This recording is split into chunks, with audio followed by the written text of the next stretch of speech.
When Liam and Clara moved to the coast, they had imagined weekends filled with sunlight, laughter, and simple joy. They had been married for 3 years, still learning how to balance each other's personalities. Liam's quiet nature against Clara's easy warmth and friendliness. Their love was genuine, but like all relationships, it carried unspoken insecurities that neither had fully confronted. One Saturday, their friends invited them to a beach picnic. The day was bright, the waves calm, and laughter carried across the sand. Clara, wearing her wide-brimmed hat, was helping set up the food while Liam chatted with a few co-workers under a large umbrella. Everything felt normal, until Liam turned around and saw a man rubbing sunscreen on Clara's back. The man, Ethan, was one of Clara's old friends from college, someone she had mentioned before but hadn't seen in years. The scene lasted only a few seconds, but in that moment, Liam felt something stir inside him.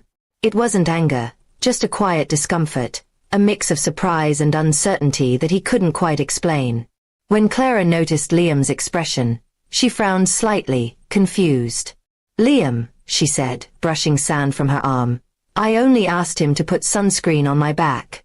If you're jealous, you can leave." Her tone wasn't harsh, but it carried a touch of defensiveness, as though she felt accused of something she hadn't done. The words stung. Liam said nothing at first. He simply nodded and walked toward the water, pretending to skip stones. But inside, his mind was spinning. He wasn't angry with Clara, he trusted her, yet the casual way she dismissed his feelings made him feel small. He wondered if perhaps he was overreacting, or if she truly didn't see how it looked from his side. When they drove home that evening, silence filled the car. The sound of the waves had been replaced by the low hum of the engine. Clara scrolled through her phone, and Liam kept his eyes on the road. Every few minutes, he wanted to speak, but he couldn't find the right words. The next day, Clara tried to lighten the mood. She made coffee, set out toast, and said softly, "You were really quiet yesterday." Liam finally looked at her, his expression thoughtful rather than upset. "I wasn't angry," he said. "I just felt unseen.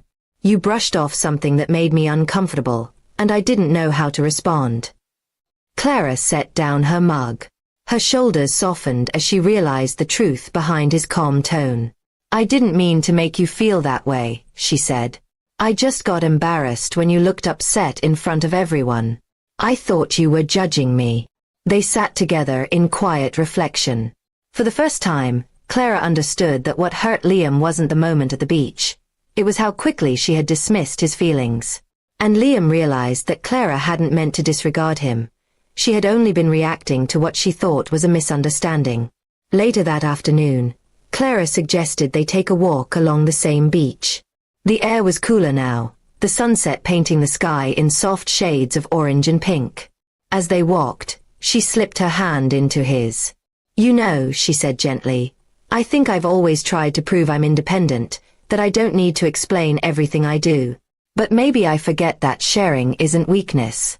It's respect." Liam smiled faintly. "And maybe I need to learn not to let silence do the talking for me," he replied. "You can't understand what I never say out loud." They stood by the shore, the waves brushing their feet, the tension of the past day slowly dissolving into calm understanding. It wasn't a dramatic reconciliation, just two people learning, quietly and sincerely, how to communicate better. When they returned home, Clara placed the sunscreen bottle on the counter and laughed softly. "Next time," she said, "I'll ask you to help me with it." Liam chuckled. "Deal," he replied, and for the first time in days, their laughter felt easy again. The misunderstanding became a small but valuable chapter in their relationship.